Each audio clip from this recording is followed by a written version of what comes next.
We're sitting here in Casablanca, Dar Khalifa, Casablanca, Morocco. Let's remember what Morocco means to us. And our first journeys here when we were kids. So you tell me first, because I keep going first. What does it mean I remember, do you remember that huge trip, 1972, April, May, we were like 5. Yeah.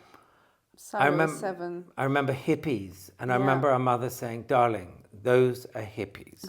Please do not get too close for them, but please do ask them for their chewing gum, because then we can stick posters up with the chewing gum. That is the use of a hippie, darling. No, she wasn't that bad, but there was a hippie who said, hey man, your shoes are in the water. When all our stuff got my washed. stuff got washed into the sea. Yeah. And a hippie looked me up and down. You were very little. He was like, he was in my head, he was like the cartoon.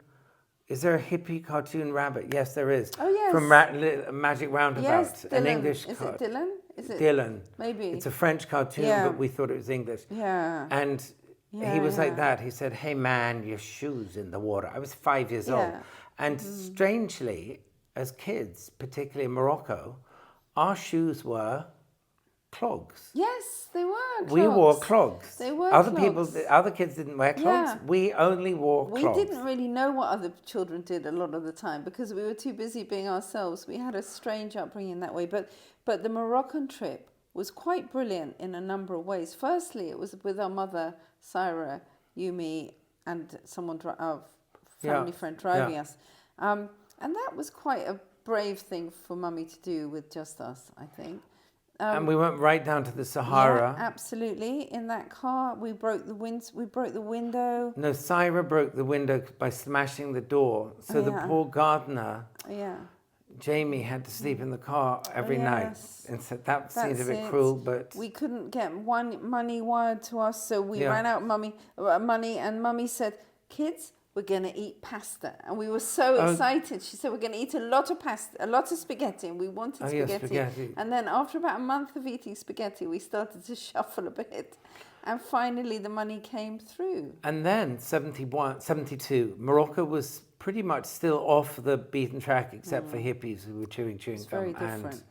But it really sowed in my head that this was a magical place where it didn't rain and I didn't have to wear grey and pink like at prep school. And it smelt different, looked different, the light was different, the sounds were different. And that's why, why you live here and also why I came to live here when my kids were young for a little bit, just to get them to see something completely different. And what I loved about it and continue to love more than anything else is, it sounds so pathetic, but it's just the sweetness and in the detail, the small acts of kindness, always, and just the thoughtfulness, a love of animals, a real sort of friendship. It's that feeling that if you need to be friends, because if you're not friends, you might be enemies, and that's awful for Moroccans, isn't it? No, and really also the need in Morocco to get involved in other people's lives. Well, yes, that's everywhere. So, and not be alone. Everyone is involved in other people's lives.